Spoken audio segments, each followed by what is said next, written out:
Hi everybody, it's Matteo. In this video I'm gonna share my ravioli recipe, so check this out.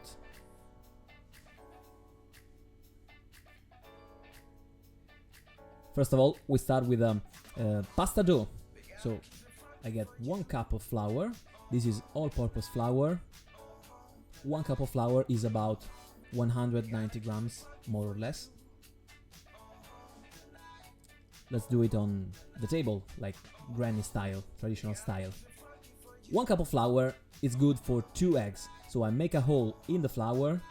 This is called the fountain, la fontana in Italian. Beat the eggs the best I can, very smooth, and then I start adding flour from the edges little by little until the eggs will be so thick they don't run away anymore. I can knead with my hand. Yeah, this is the moment. My spatula is going to help me because it's not easy at first, but then it's going to be easier. I want to collect all the flour in the dough, and now I can go with my hands. So the technique is all about folding. The more you fold, the better gluten texture you create. So I fold the dough on itself and I slide onto the table, onto the counter. So fold and slide.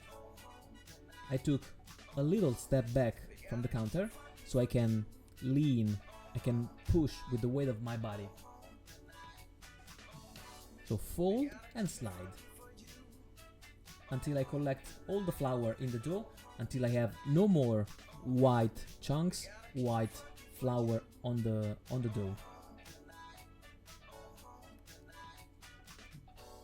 Like this. This is ready. So no more flour on the surface, it's all yellow. So it's done. Now I wrap and rest. It needs 30, maximum 60 minutes rest. While I wait for the dough to rest, I'm gonna do the ricotta filling for the inside, and then the tomato sauce from scratch. So I'm using some fresh ricotta, salt, pepper, olive oil, nutmeg. This is the walnut. I like to grate my spices from scratch. Parmigiano, of course, can't beat Parmigiano in every Italian recipe. And lemon zest. I love to match lemon zest with ricotta. I grate upside down so I get to see what I'm getting, just the yellow, just the outside yellow skin. And when you need the lemon zest, it's mandatory to use organic lemons. I add some water because it was a little dry, too much Parmigiano, maybe. And mix it up. If you have the chance to do this and rest overnight, is even better. So all the ingredients can mesh together and mix together. That's it. And now the tomato sauce. A simple tomato sauce from scratch. Olive oil, a little more, why not? Olive oil, garlic and chili flakes. So very easy. I like to peel my garlic and use the whole clove. I don't chop it. And wait until the garlic is sizzling. So don't wait for the oil to be hot. Cold oil, garlic, and wait till it sizzles. I add my chili flakes, spicy chili flakes, as much as you like it. I'm not very spicy, so that's enough for me. Garlic and chilies are delivering the flavors. And now I add my tomatoes. Those are sweet cherry tomatoes. I don't need to chop those because they're so small and tiny. They will cook and they will open by themselves. But I forgot my salt. Salt in the tomatoes, cover with lid, It's about 40 minutes cooking, medium heat and then lower down. For the pasta machine, I use this attachment for in my KitchenAid. The central roll, the smooth one, has 8. My attachment has 8 settings, 8 thickness. So I start from 8, from the thick, all the way down through 1. I like my pasta paper thin, very thin. So first of all, I flatten a little bit my dough so it gets through. After the first time, I fold in 3 like this, so it comes out with more regular rectangular shape. Perfect. As soon as I get the shape I want, I go ahead, I go thinner and thinner. As every YouTuber, I need to remember you to subscribe my channel, like my videos, of course. Now I just added some extra flour to the dough because it was getting too sticky. And this is the final setting, the final thickness, the thinnest I have. I like to do it twice because I want my pasta paper thin for my ravioli. Okay, that's it. I have my pasta scarf.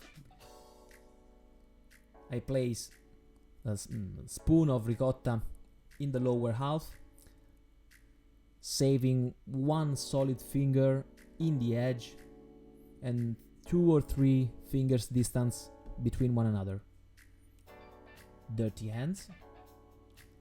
I'm going to wash my hands with water first and then also with flour because I need my fingers to be very dry. Now I flip my pasta scarf and seal my ravioli. I like to start from the right side all the way down to the left side. You want to seal your ravioli with no air, less air as possible. And then with this tool I trim my ravioli into rectangular shapes.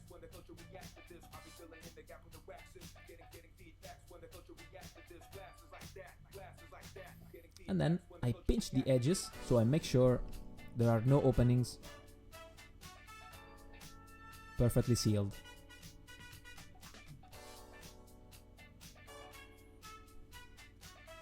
Put some extra flour on the plate, make sure they're not sticking. Sauce. Tomatoes are cooked, but I like to be extra fancy, so this is what I do. I blend my tomatoes with an immersion blender.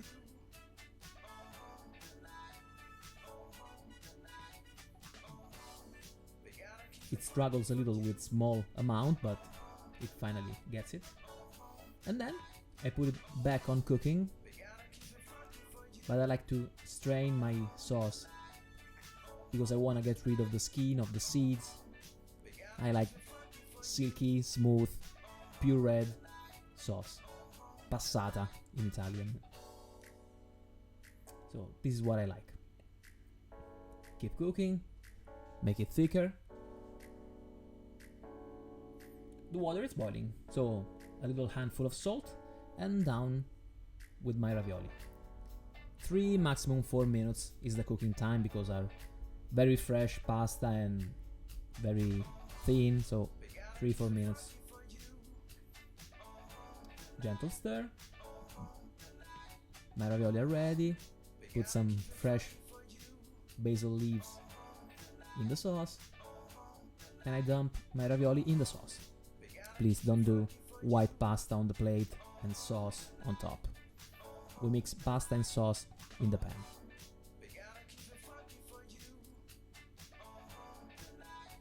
And then I like to serve my ravioli one by one like this. I do 5 because I like to serve things in odd numbers. Some extra sauce.